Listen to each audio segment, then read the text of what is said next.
प्यारे बच्चों, हिंदी की कक्षा में आपका एक बार फिर से स्वागत है। जैसे कि आप जानते हैं, आज हम अपने चौथे पाठ चतुर गीदड़ के हमें लिखित प्रश्नों को करना है। तो शुरुआत सबसे पहले कल हमने क्या किया था, मौखिक प्रश्नों को चर्चा के द्वारा हल किया था। तो एक बार उसकी पुनरावृत्ति कर ली जाए, उसको एक बार रिवाइज कर लिया जाए। तो हमारा पहला जो प्रश्न है वह था, मौखिक का पहला प्रश्न था। कल हमने आपको बताया था, गीदड़ी को ने यह क्यों कहा कि यह तो शेर की गुफा है। उसको कैसे पता चला कि वह शेर की गुफा में आ गई है। तो इसका उत्तर है, गीदड़ी ने गुफा में जगह जगह मांस के टुकड़े देखे। इस कारण उसे पता चला कि वह तो शेर की गुफा में आ गई। अगला है हमारा दूसरा ख प्रश्न। हमने कल चर्चा के द्वारा इसको किया था, गीदड़ ने गीदड़ी को क्या योजना बताई हो। तो हमने आपको बताया था कि उन्होंने शेर को डराने की योजना बनाई, क्योंकि वो गुफा तो छोड़ सकते नहीं थे। तो आपने इसका उत्तर क्या लिखा था कि गीदड़ ने गीदड़ी को शेर को डराकर भगाने की योजना बनाई होगी। उसके बाद हमारा अगला प्रश्न है ग, जी 30 मार खां, सुनते ही शेर उल्टे पांव क्यों लौट गया। तो शेर डर गया था, उसे यकीन हो गया था कि कोई 30 मार खां नाम का कोई खतरनाक जानवर या भयानक जानवर, शक्तिशाली जानवर गुफा में आ गया। तो ये था हमारा तीसरा प्रश्न, जी 30 मार खां, सुनते ही शेर उल्टे पांव क्यों लौट गया। तो कारण क्या था कि जी 30 मार खां, सुनते ही शेर उल्टे पांव लौट गया, क्योंकि उसे यकीन हो गया था कि गुफा में कोई भयानक और शक्तिशाली जीव आ गया है। हमने कल अपना चौथा घ प्रश्न किया था, शेर ने स्वयं को लोमड़ी के साथ क्यों बांधा। शेर ने स्वयं को लोमड़ी के साथ क्यों बांधा। कारण मैंने आपको बताया था, शेर बहुत डर गया था, क्योंकि उसके साथियों ने भी उसका साथ नहीं दिया था। जो बाकी शेर थे, उसके साथी थे, वे भी डर के भाग गए थे। उन्हें भी लगा कि गुफा में कोई शक्तिशाली जानवर है। तो इस कारण से वह अकेले अपने गुफा में नहीं लौटना चाहता। उसे भी डर था कहीं लोमड़ी उसे छोड़कर ना भाग जाए। तो उसने क्या किया, उसने अपना डर कम करने के लिए उसने एक लोमड़ी के साथ वह बंध के गया था। लोमड़ी ने एक हिस्सा खुद, रस्सी के 2 सिरे होते हैं, एक सिरे पे खुद को बांधा था और दूसरे सिरे पे शेर को बांधा था। और शेर भी निश्चिंत हो गया था कि अब लोमड़ी उसको छोड़ के नहीं भाग सकती, क्योंकि वो तो बंधी थी रस्सी के साथ। तो ये कारण था। तो प्रश्न क्या है, शेर ने स्वयं को लोमड़ी के साथ क्यों बांधा। तो शेर ने स्वयं को लोमड़ी के साथ बांधा क्योंकि लोमड़ी डर के उसे अकेला छोड़ के भाग न जाए।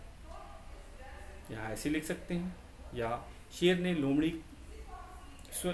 ने स्वयं को लोमड़ी के साथ बांधा ताकि जो लोमड़ी उसे अकेला छोड़कर न भागे, ये कारण था। और 5वां प्रश्न हमने लिखा था, गीदड़ की बात सुनकर शेर क्यों भागा। तो गीदड़ की बात सुनकर शेर क्यों भागा, क्योंकि वह डर गया था। गीदड़ ने क्या कहा था कि उसके बच्चे जो हैं वो शेर का मांस खाते। गीदड़ ने ये भी कहा था कि जब लोमड़ी को उसने देखा था, पाठ के अंत में आपको याद होगा, जब लोमड़ी शेर को रस्से से बांधकर अपने घर पर लाई थी, रस्सी से बांधकर गुफा में जब वे जा रहे थे, तो लोमड़ी ने देखा कि अरे शेर तो लोमड़ी के साथ बंधा चला आ रहा है। तो गीदड़ ने एक फैसला किया, उसने जोर से कहा, अरे लोमड़ी, तुमने तो 2 शेर लाने के लिए कहे थे, लेकिन तुम तो एक ही शेर ला रही, वो भी मरियल सा, मरा सा। तो इससे शेर डर गया, उसे लगा कि उसके साथ धोखा दिया जा रहा है और वह भागा। तो इसी का हम छोटे में लिखना है। प्रश्न तो हमने बहुत बड़ा बताया, इसको छोटे में कैसे लिखेंगे। प्रश्न था गीदड़ की बात सुनकर शेर क्यों भागा। तो हम कहेंगे गीदड़ की बात सुनकर शेर भागा क्योंकि उसे लगा कि उसे धोखे से गुफा में लाया जा रहा है। तो इस तरह से।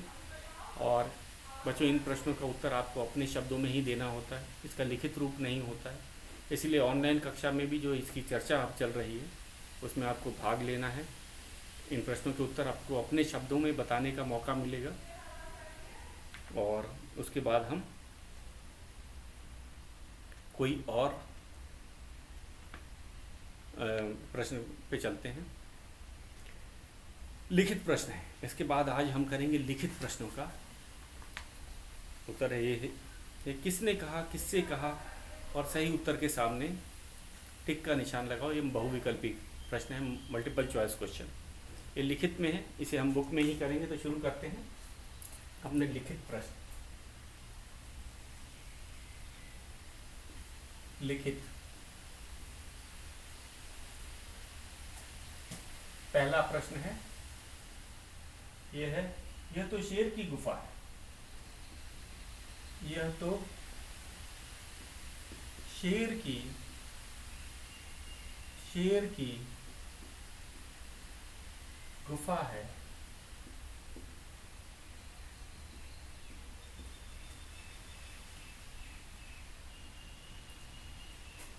सबसे पहले इसमें क्या क्या लिखना है।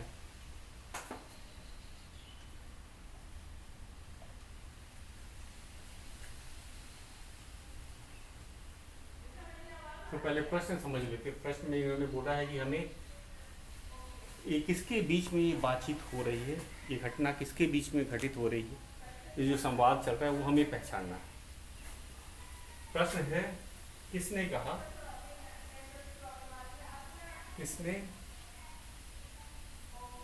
कहा, किससे कहा,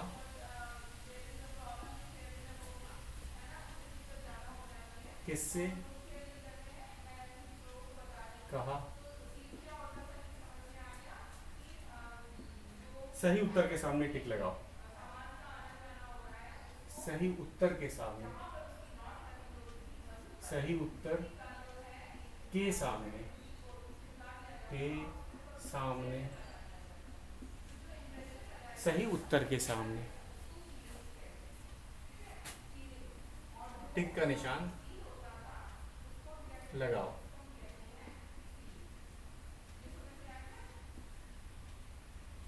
ये हमारा बहुविकल्पी प्रश्न है। तो इसमें 3 विकल्प दिए गए हैं। बहुविकल्पी एक से अधिक विकल्प है। तो क है, क भाग हम आज कर रहे हैं। तो क आप भी नोट करते जाइए और ये बुक में ही करना है। यह तो शेर की गुफा है। यह तो शेर की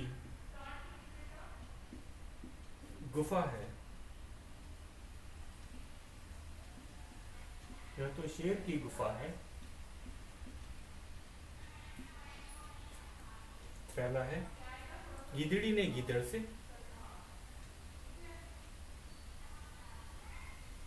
गिदड़ी ने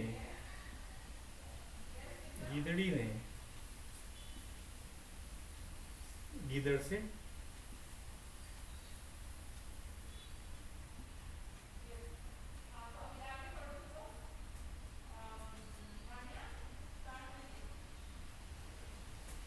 गिदड़ी ने लोमड़ी से, गिदड़ी ने लोमड़ी से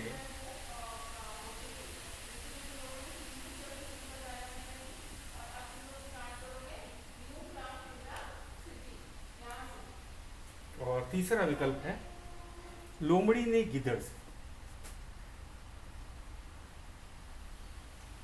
लोमड़ी ने गिदड़ से। लोमड़ी ने गीदड़ से। ये तो शेर की गुफा है। तो ये पाठ के शुरुआत में ये घटना घटी थी, और हम कहेंगे पाठ के शुरुआत में जब गीदड़ और गीदड़ी जो भटक करके वे आ गए थे, किसके पास आ गए थे? गुफा में आ गए। बाहर वर्षा हो रही थी और वे सब भीग रहे थे। गीदड़ी और गीदड़ी अपने बच्चों के साथ जंगल में भटक रहे थे। तो उन्होंने सोचा कि एक गुफा मिली है, उसी में चले जाते ताकि वर्षा से बचे रहें। तब गिदड़ी ने देखा कि जगह जगह मांस के टुकड़े पड़े और वह डर गई और उसने ये बात बोली थी, यह तो शेर की गुफा है। उसने क्या कहा था? यह तो शेर की गुफा है। तो ये गिदड़ी ने कहा था। किससे कहा था? उस समय गुफा में कौन था आपको पता है? उस समय गीदड़ था, गिदड़ी थी और उनके बच्चे थे। तो गिदड़ी ने यह बात गीदड़ को कही थी, उसको सतर्क किया था। वो डर भी गई थी कि अरे ये तो शेर की गुफा है। तो गिदड़ी ने गीदड़ से कहा था। तो ये सही विकल्प है। तो ये गलत क्या है? गिदड़ी ने लोमड़ी से, ये गलत है। लोमड़ी ने गीदड़ से, ये भी गलत है। तो हम इसे नोट कर लीजिए। तो हमें ये पाठ का ज्ञान होना चाहिए। ऐसे अगर हम ऐसे प्रश्न करते हैं तो हमें ये पूरा पाठ समझ आना चाहिए। तो इसे आप एक बार नोट कर लीजिए।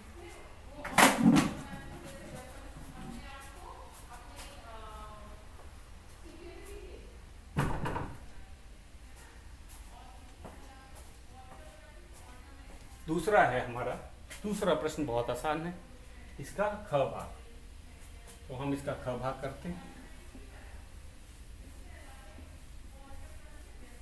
इसका ख भाग है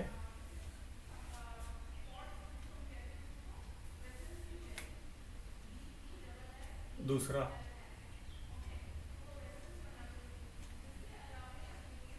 ख, मैं बता रहा हूं कि वहां जाना खतरनाक हो सकता है। मैं बता रहा हूं कि वहां जाना खतरनाक हो सकता है। ये बात किसने किससे कही थी? लिख देते हैं। मैं बता रहा हूं, बता रहा हूं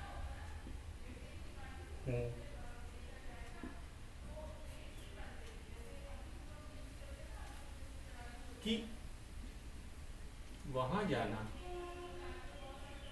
वहां जाना खतरनाक, खतरनाक हो सकता है, हो सकता है, पूर्ण विराम, हो सकता है। ये घटना पाठ आपने पढ़ा है, उसमें ये वाली बात शेर ने कही थी। कब कही थी? जब शेर डर गया था और अपनी गुफा छोड़ के आया था, भाग करके वे जंगल में चला गया। जब उसे लगा कि उसकी गुफा में कोई 30 मार खां नाम का कोई बहुत ही शक्तिशाली और भयानक जानवर आ गया है, और वह डर के भागा था। वह डर के भागा था और उसे पता चला तो क्या किया?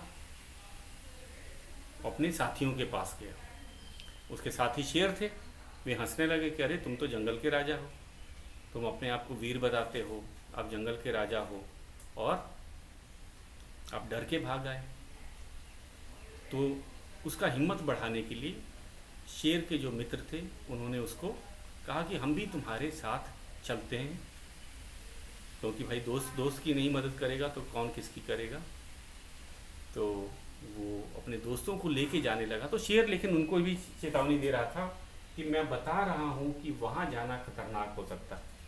गुफा में, अपनी गुफा में, उसकी गुफा में जाना खतरनाक हो सकता है। वो बहुत डरा हुआ था, इसलिए इसने वो बात अपने साथी शेरों को यह बात बताई थी कि मैं आपको अभी से आगाह कर देता हूँ, अभी से आपको चेतावनी दे देता हूँ कि जब आप मेरी गुफा में मत जाइए, नहीं तो वो खतरनाक हो सकता है, आपको भी खतरा हो सकता है। तो वो अपने अपने दोस्तों को इसके बारे में चेतावनी देता है। तो ये किसने कही? हमारे पास विकल्प भी दे रखा है। हमारे पास 3 विकल्प हैं कि शेर ने लोमड़ी से, गीदड़ ने गिदड़ी से, शेर ने अपने साथियों से। तो तीसरा विकल्प मुझे सही लग रहा है, आप भी इसे जान गए हैं। शेर ने पहला विकल्प है, शेर ने लोमड़ी से, शेर ने लोमड़ी से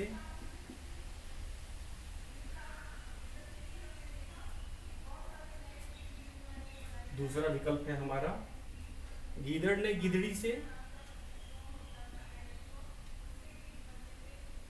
गीदड़ ने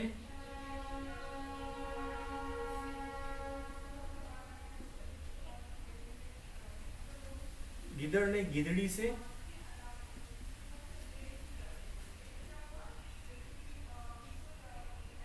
और है शेर ने अपने साथियों से। शेर ने अपने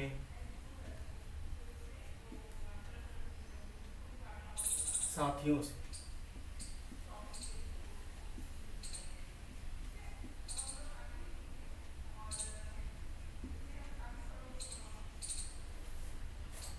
तो ये जो वाक्य है, मैं बता रहा हूँ कि वहाँ जाना खतरनाक हो सकता है। शेर ने अपने साथियों को चेतावनी दी थी जब वे उसके साथ चलने के लिए तैयार हो गए थे। चलो हम तुम्हारी मदद करेंगे, हम तुम्हें तुम्हारी गुफा तक पहुँचाते हैं और देखते हैं ऐसा कोई शक्तिशाली जानवर नहीं होता कि जो शेर से भी अधिक ताकतवर होता है। तो ये बात किसने कही थी? शेर ने कही थी, कि अपने साथियों को बचाते समय कही थी कि आप लोग मत चलो, आपके लिए भी खतरनाक हो सकता है। तो ये शेर ने अपने साथियों से कही। तो ये हमारा तीसरा विकल्प सही है। ये दोनों गलत है। शेर ने लोमड़ी से, ये बात शेर ने लोमड़ी से नहीं कही थी। गीदड़ ने गिदड़ी से भी गलत है। शेर ने अपने साथियों से ये बात कही थी, ये सही विकल्प है। अब हमारा तीसरा विकल्प है, मैं देखता हूँ कि कौन 30 मार खां है। मैं देखता हूँ कि कौन 30 मार खां है। तो ग पे चलते हैं, ग भाग हमारा तीसरा और अंतिम बहुविकल्पीय प्रश्न है ग।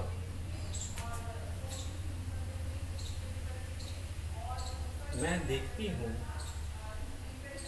मैं देखती हूँ, देखती ही लिखता है, देखती, मैं देखती हूँ कि कौन 30 मार खां है। कौन 30 मार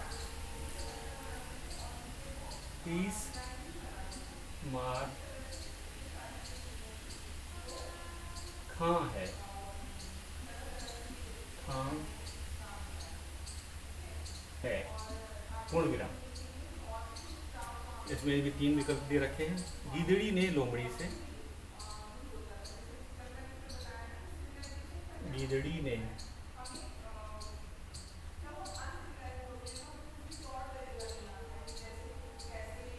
लोमड़ी से, गीदड़ी ने लोमड़ी से,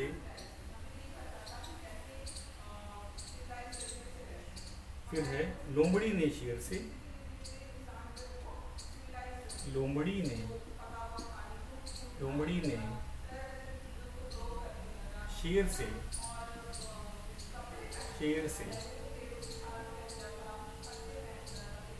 और लोमड़ी ने गीदड़ से, लोमड़ी ने गीदड़ से, लोमड़ी ने गीदड़ से। तो जब अब ये घटना कब की है, जब जो सारे शेर डर के भाग गए। शेर पहले अपने साथी की मदद करने के लिए गुफा में गए। जब उन्होंने सुना कि अरे गुफा में तो एक खतरनाक जानवर है जिनके बच्चे शेर का मांस खाते हैं, अब अंदाज़ा लगा लो कि वो कितना खतरनाक जानवर होगा जो अपने बच्चों को शेर को मारकर खिलाता होगा। तो ये बात सुनते ही सारे शेर भागे और डर के मारे वे जंगल में बहुत दूर तक निकल गए। तब एक लोमड़ी ने शेर को भागते हुए देखा, जिसकी की गुफा थी। उसने उसको बताया कि ये 30 मार खां से आप डर के भाग रहे हैं। ये 30 मार खां ऐसा जानवर तो मैंने कभी न देखा है न सुना है, तो मैं देखती हूँ कि कौन 30 मार खां। तो ये लोमड़ी ने शेर को ये बात कही थी कि आप क्यों डर रहे हैं, ये मैं देखती हूँ कि कौन सा 30 मार खां आपकी गुफा में है, क्योंकि ऐसा जानवर न उसने कभी देखा था न उसके बारे में सुना था। तो सही विकल्प यही है। एक गिदड़ी ने लोमड़ी से कहा था, ये गलत है। लोमड़ी ने शेर से कहा था। तो इसका तीसरा विकल्प, एक दूसरा विकल्प वाला सही है, इसको हम लोग कर देते हैं। ये बात मैं देखती हूँ कि कौन 30 मार खां है, तो सही विकल्प है लोमड़ी ने शेर से कहा था। जब शेर डर के भाग रहा था, अपनी गुफा छोड़ के भाग रहा था, तो लोमड़ी बड़ी चालाक होती है, वो सोचती है कि चलो इससे शेर की मदद की जाए। तब उसने शेर को रोक कर कहा था कि मैं देखती हूँ आपकी गुफा में कौन सा 30 मार खां है। तो ये बात लोमड़ी द्वारा कही गई थी। तो ये थे हमारे बहुविकल्पीय प्रश्न। इसी के साथ आज हमने अपने बहुविकल्पीय प्रश्न कर दिए हैं। और पाठ में आगे जाने से पहले एक चित्र कथा हमारी बची थी। ये थी मुल्ला नसीरुद्दीन की चित्र कथा। तो कल हम इसके लिखित प्रश्नों को नोटबुक में लिखेंगे। कल हमारा नोटबुक में ये लिखित प्रश्नों को होगा। कौन कौन से 2 लिखित प्रश्न कल हम करेंगे कि इस कहानी का नाम चतुर गीदड़ क्यों रखा गया है, एक ये लिखित प्रश्न करेंगे। और फिर दूसरा करेंगे कि कहानी के लिए कोई और शीर्षक लिखो, तुम यह शीर्षक क्यों रखना चाहते हो। एक तो शीर्षक हमें रखना है और उसका कारण भी बताना है कि ये शीर्षक आप क्यों रखते हो। और आपको जो शीर्षक रखना है उसका नाम चतुर गीदड़ नहीं होना चाहिए, क्योंकि वह पाठ में पहले ही दिया गया। तो आज हम एक बहुत अच्छी चित्रकथा पढ़ेंगे जो आपके ठीक चौथे पाठ से पहले ही है। तो बच्चे कह रहे थे कि इसको ज़रूर आप सर इसका भी वीडियो में बनाइएगा। तो आज मैं इस चित्रकथा को भी ख़त्म करना चाहता हूँ। ये है मुल्ला नसीरुद्दीन। तो सबके पास बुक होनी चाहिए। जब हम चित्रकथा पढ़ रहे हैं तो बुक सबके हाथ में आ जाए। जैसा कि आपको पता है, नाम से ही पता चला, चित्रकथा जो कहानी है चित्र के माध्यम से हमें समझाया गया और बच्चों को ये बहुत आकर्षित करती है, खासकर चित्रकथा है। इसमें तो कथा तो लिखी ही रहती है, चित्र से जो पात्र होते हैं वो भी दिखते हैं, उनका भाव दिखता है और बच्चों को चित्रकथा पढ़ने में बड़ा मज़ा आता है। तो शुरू करते हैं। अपनी एक बड़ी अच्छी कहानी है मुल्ला नसीरुद्दीन की। तो मुल्ला नसीरुद्दीन से एक उनका पड़ोसी उनका से बर्तन लेने आता है। तो मुल्ला जी कुछ बर्तन चाहिए थे, कुछ मेहमान आने वाले हैं। तो मुल्ला नसीरुद्दीन उनको कहता है, हाँ हाँ क्यों नहीं, ले जाइए बर्तन। तो उसके बाद जब वो व्यक्ति मेहमान चले जाते हैं तो वो बर्तन लौटाने आता है। मुल्ला जी ये रहे आपके बर्तन, बहुत बहुत शुक्रिया। तो मुल्ला नसीरुद्दीन से उनका पड़ोसी बर्तन लेने आता है और वो उनको बर्तन दे देते हैं। लेकिन जब बर्तन लौटाता है वो व्यक्ति तो क्या करता है, वो एक छोटा और बर्तन उसके साथ दे देता है। फिर इसे क्या बोला जाता है कि हंसते हंसते हा हा हा, कुछ दिन में आपके बर्तनों ने यह बच्चा पैदा कर दिया। तो उसने कहा कि एक और छोटा बर्तन दे रहा है। उनका पड़ोसी ले लेता है। क्यों? क्योंकि उसे एक बर्तन मुफ्त में मिल रहा होता है, एक बर्तन ज़्यादा मिल रहा होता है। कुछ दिन के बाद फिर मुल्ला नसीरुद्दीन उसके पास आते हैं अपने पड़ोसी से बर्तन मांगने। खां साहब, कुछ बर्तनों की ज़रूरत थी, ज़रूर ज़रूर ले जाइए बर्तन। तो फिर उनका पड़ोसी उनको बर्तन देने के लिए तैयार हो जाता है। अब मुल्ला बहुत दिनों तक नहीं आते, मुल्ला नसीरुद्दीन। उनका पड़ोसी सोचता है ये मुल्ला भी बड़ा अजीब है, 2 महीने हो गए मेरे बर्तन नहीं लौटाए, शायद भूल गया, मैं मांग कर लाता हूँ। तो मुल्ला नसीरुद्दीन ने जो बर्तन लिए थे, करीब 2 महीने का समय बीत गया, लौटाए नहीं। पड़ोसी को चिंता हुई।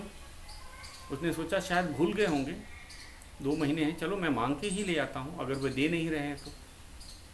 मुल्ला जी, 2 महीने पहले आप कुछ बर्तन हमारे यहाँ से लाए थे, मुंह नीचे किए क्यों खड़े हैं, कुछ बोलते क्यों नहीं?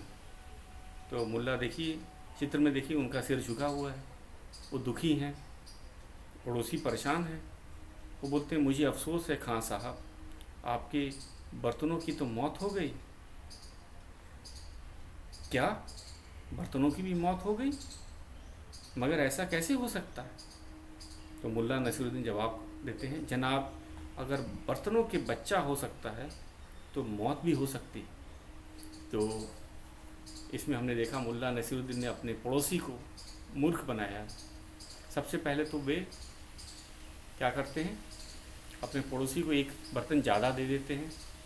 उनका पड़ोसी खुश हो जाता है और क्या कह के देते हैं कि आप ही के बर्तनों ने बच्चा दिया है, इसीलिए ये आप ही का हुआ।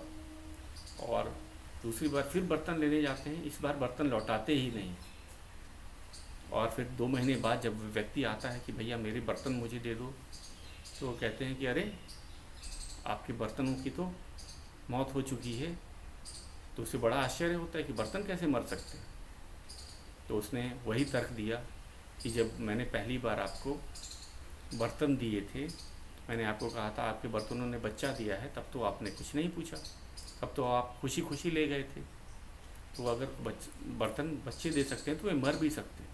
तो ये तर्क एकदम सही था। अब वो व्यक्ति जान गया था कि वह मूर्ख बन चुका है। अब मुल्ला नसीरुद्दीन उनके बर्तन नहीं लौटाए।